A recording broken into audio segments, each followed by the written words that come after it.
Bonjour à tous et à toutes, c'est Gilles, je venais vous souhaiter un excellent dimanche. Je voulais discuter de quelques idées aujourd'hui. Des fois, c'est pas facile de discerner entre ce qui est la vérité et ce qui est l'illusion. Savoir que l'univers soutient aussi bien les illusions que la vérité, en donnant toujours une priorité à la vérité. C'est-à-dire que la lumière et l'obscurité sont soutenues, sinon elles ne pourraient pas exister. Donc c'est vraiment, personnellement, bon, je me suis peut-être réjoui un petit peu trop tôt de cette libération là hier, parce que bon, je suis arrivé dans un blocage, c'est vraiment une problème technique, donc tout ça, bon, je reste dans la gratitude, savoir que Dieu va apporter tout ce que j'ai besoin. Mais enfin, c'était peut-être un test, une illusion. Des fois, on tombe tombé dans des pièges et des choses qui peuvent apparaître réelles. Si c'est une fraude, c'est une des plus c'est vraiment extrêmement bien fait. Mais enfin bon, j'ai perdu un peu de temps, disons. Mais enfin bon, ça reste quand même assez challenging de pouvoir voir, de pouvoir discerner entre qu'est-ce qui est vrai, qu'est-ce qui n'est pas vrai, parce que vu que tout est un rêve ici, quand on meurt, on s'aperçoit que tout ça n'est qu'une illusion. Les gens qui meurent, bon, faut attendre de mourir pour s'en apercevoir, et les gens qui meurent, généralement, n'ont pas l'occasion de revenir en parler. Mais en essence, on comprend ça vraiment, Et donc, mais donc dans l'illusion des choses, il y a des choses qui paraissent plus vraies que d'autres. Si les choses résonnent, ouvrent le cœur, c'est que généralement il y a une vérité pour nous. Si ça crée un nœud dans l'estomac, c'est qu'il y a quelque chose qui va pas, ou qui peut être. En essence, il y a des grandes révélations qui se préparent. Un peu, on arrive vraiment à un point de résolution, que ce soit personnel ou collectif, parce que c'est le temps, c'est le temps divin qui se prépare.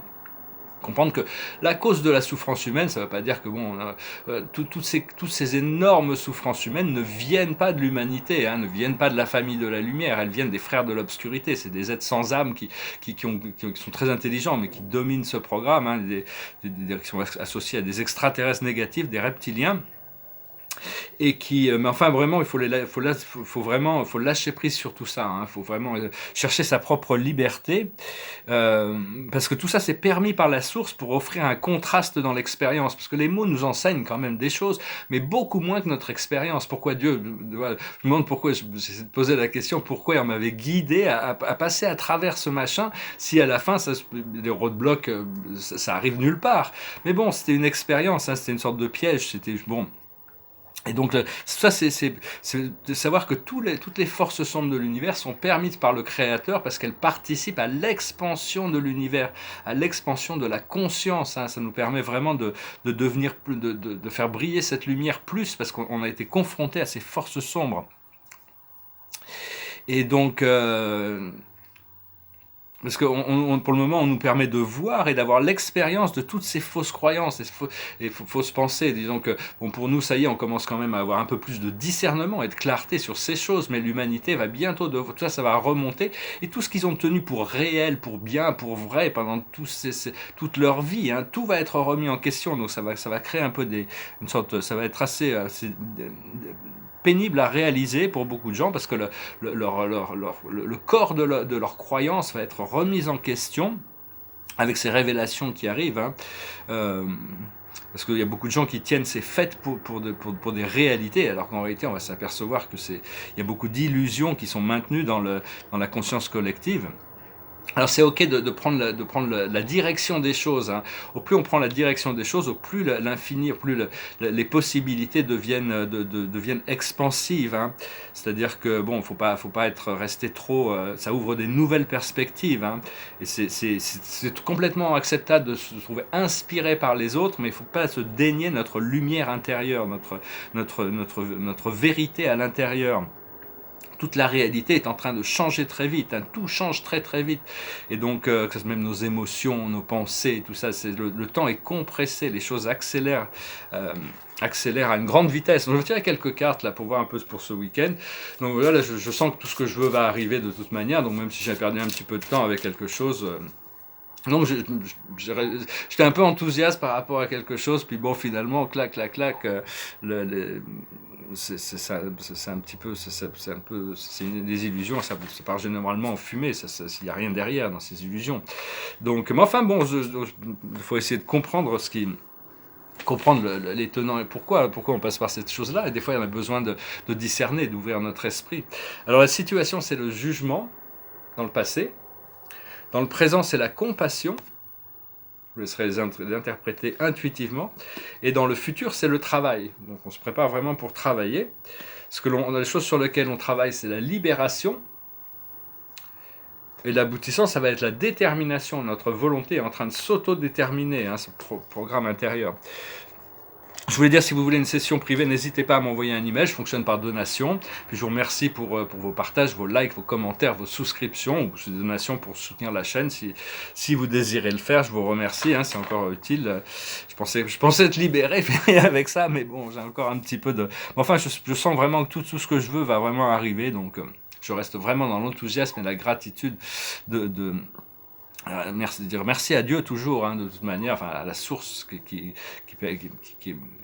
nous guide, qui nous inspire, qui nous porte. Et donc savoir que bon, tout est un rêve, hein, à part la lumière que l'on reçoit quand on est dans un état de samadhi, ou un sommeil paradoxal, ou qu'on est dans les rêves, les méditations, ça c'est la vérité, hein, tout ce que l'on reçoit qui vraiment nous éclaire, c'est beaucoup plus réel que toute cette expérience terrestre. Donc croyez en vos visions, croyez en votre vérité. Et on a tous un rôle, tous ceux qui sont qui s'éveillent à la lumière, on a tous un rôle à participer qui est aussi important. Tout le monde est complémentaire, hein. On doit pouvoir se soutenir, se protéger, se couvrir les uns les autres. Éventuellement, cette force du collectif va vraiment devenir le centre, le moteur de l'évolution très rapidement. Parce que la présence de Dieu aussi, je voulais dire, c'est ça qui est vrai. Hein. Il n'y avait rien de plus vrai que ça, là, cette présence de Dieu pour moi, hein, de toute manière. Il faut apprendre à utiliser les outils qu'on nous a donnés aussi, tous ces outils spirituels, ces pratiques, et pratiquer nos cadeaux, hein, tous ces dons qu'on a reçus. Savoir que tout ça, c'est une extension de nous-mêmes, hein, de notre vrai moi. Et on a toujours besoin d'apprendre à marcher dans la vallée des ombres. Hein. On vit vraiment dans la vallée des ombres avec tous ces programmes tyranniques, ces programmes autoritaires, disons, qui essayent des programmes extérieurs, autoritaires, qui essayent de nous priver de nos libertés. Mais on peut plus retourner à cette ancienne voie de troisième dimension, hein, c'est fini. Et puis on n'est pas vraiment arrivé dans la cinquième non plus.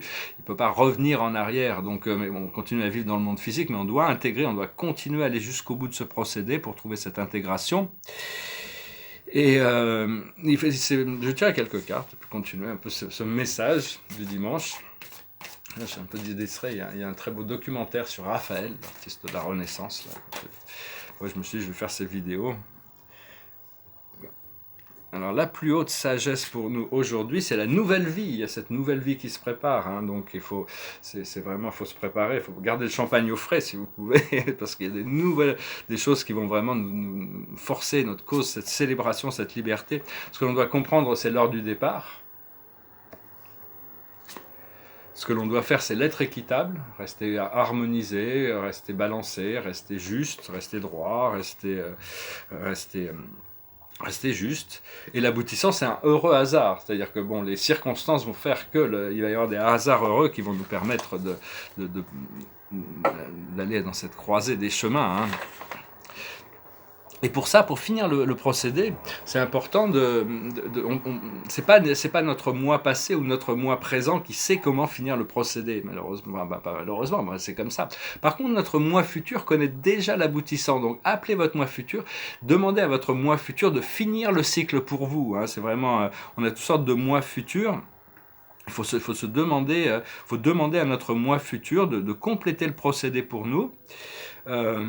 Et on va découvrir beaucoup de force en sortant de cette amertume, sortant de la douleur, sortant de la maladie, sortant de toutes ces choses. Hein. Cette force va être vraiment décuplée bientôt.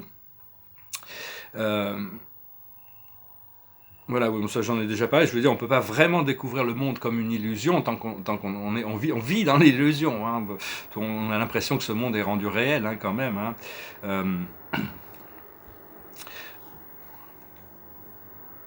Et puis par rapport au passé aussi, dès qu'on a appris, disons qu'il y a des circonstances du passé qui peuvent encore nous troubler, qui peuvent encore on a plein de questions sur ces choses-là. Mais à partir du moment où on a appris une leçon d'une expérience difficile dans le passé, il n'y a plus de karma, c'est-à-dire qu'on a tiré la leçon qu'on a besoin de tirer, cette expérience ne nous gêne plus. Et parce que c'est très très difficile de vivre dans la conscience unifiée sur cette planète actuellement, hein, quand on voit tout le chaos qu'il peut y avoir tout autour, et le niveau de mentalité et de conscience de la majorité des gens qui peuvent... Bon, les gens se réveillent, et donc, puis bon, on a quand même des gens tous les gens qu'on rencontre sont des gens généralement qui sont prêts à nous rencontrer quand même, qui sont un peu plus éveillés que la moyenne. Mais et puis on est tous en train de se réveiller, hein, on n'est pas... Mais enfin, c'est très très difficile, c'est parce que vivre dans l'unité de la conscience dans une planète comme Arcturus Prime ou des planètes aux Pléiades ou à Sirius B, bon, c'est des endroits qui sont ascensionnés, c'est facile de vivre dans l'unité, tout est flow, tout est liquide, toutes les pensées sont amour, il n'y a pas de contraste, hein. Ici il y a énormément de contraste, donc c'est vraiment un challenge, mais on est vraiment les plus fortes de toutes les âmes qui ont été envoyées ici, les plus courageuses de toutes les âmes, sinon on n'aurait pas été envoyés ici comme travailleurs de lumière. Et donc il faut rester calme, hein, c'est important, et rester sur la voie du milieu, hein, la voie du milieu entre le bien et le mal, hein, une voie centrale qui permet de ne pas juger. Et savoir que bon, tout le monde ne va pas pouvoir accepter que Dieu existe à l'intérieur d'eux. Il y a des gens qui ne vont pas pouvoir accepter que Dieu existe, et il y en a d'autres qui vont continuer à le chercher à l'extérieur. C'est bon, hein, Dieu, il est partout, donc c'est pas gênant, c'est leur voie. Mais enfin, la plus haute sagesse reste la plus grande découverte, ce sera vraiment de découvrir cette divinité à l'intérieur. Parce qu'on a travaillé quand même très très dur contre les vents et contre les marées et contre les courants, hein. Donc bon, il faut savoir que c'était une voie quand même assez difficile qu'on a dû passer. Et bon, c'est quand même, c'est bien d'essayer de se trouver un petit peu, de comprendre qu'on n'est plus vraiment... on peut plus vraiment nous secouer ou nous faire sortir de notre alignement, hein. Cette force, elle commence à se créer à l'intérieur. Bon, c'est sûr que Dieu peut toujours nous amener quelque chose qui élimine notre volonté personnelle. Mais enfin bon, il n'y a aucune raison que ça soit fait. Je pense que bon, maintenant on est sur cet alignement. Il faut agir depuis le cœur, hein, chercher savoir que la lumière intérieure, la lumière, Dieu a commandé la lumière pour nous guider vers la sortie du tunnel, nous guider vers l'ascension, hein. Et cette lumière intérieure, on peut la trouver qu'à l'intérieur. Elle ne sera pas forcément reflétée dans le monde extérieur. Le monde extérieur, il est en train de se purifier, hein, donc il faut accepter ça. On n'a pas toujours un miroir. Le miroir extérieur n'est pas complètement... n'est pas une juste réflexion de ce qui se passe à l'intérieur. Parce que les réponses que l'on cherche vraiment sont à l'intérieur de nous, hein. Elles ne peuvent pas venir d'autres personnes. Les solutions ne peuvent pas venir de groupes. S'il y a des personnes qui viennent comme des convergences ou des choses comme ça, c'est parce que la connexion est déjà faite à l'intérieur. Donc vraiment, il faut se concentrer là pour ceux qui sont prêts aussi, hein, bien sûr, mais parce que ce qui est à l'extérieur est aussi à l'extérieur. À l'intérieur. C'est-à-dire que tout l'univers qu'on peut percevoir, dès qu'on le perçoit, c'est qu'il trouve une résonance à l'intérieur, sinon on pourrait pas le voir, on pourrait pas le comprendre. Par contre, à l'intérieur, il y a des choses qu'on ne peut pas trouver à l'extérieur. C'est-à-dire que le monde intérieur est beaucoup plus riche et complet, aussi grandiose que puisse être l'univers extérieur, que le monde extérieur. Et donc, il faut éviter de laisser tous ces pouvoirs extérieurs, tous ces pouvoirs des gouvernements et tout ça, nous convaincre que c'est eux qui prennent les décisions pour nous, hein, que leurs décisions sont pour notre plus haut bien. Il faut vraiment revenir à notre propre autorité et suivre cette guidance. Voilà, j'espère que ce message aura été intéressant pour vous. Et je vais chanter une chanson aussi pour finir, et puis tirer une dernière carte quand même pour rester fidèle à mon format de tradition vidéo. C'est une vieille chanson qui parle du désir en hiver de vouloir trouver de retourner au soleil de la Californie. It goes like this. All the leaves are brown, and the sky is grey, and the sky is grey. I've been for a walk, on a winter's day, on a winter's day. I'll be safe and warm, if I was in LA, if I was in LA. California dream, on such a winter's day. I stepped into a church, I passed along the way. Oh, I got down on my knees, and I pretend to pray, You know the preacher likes the cold, he knows I'm gonna stay, California dream, California dream, on such a winter's day. Voilà, il faut se préparer pour les choses auxquelles on a déjà demandé, et faire attention aux pièges. Il y a toutes sortes de pièges que notre âme nous a mis sur le chemin. Ça fait partie du procédé. La carte de la journée, c'est la carte qui était sortie hier dans la lecture de tarot en anglais. C'est le 7 d'Ariel. Vous avez fait de bons investissements. Soyez patient. On finit toujours par recarter ce que l'on sème. Profitez de chaque expérience pour faire de nouveaux projets.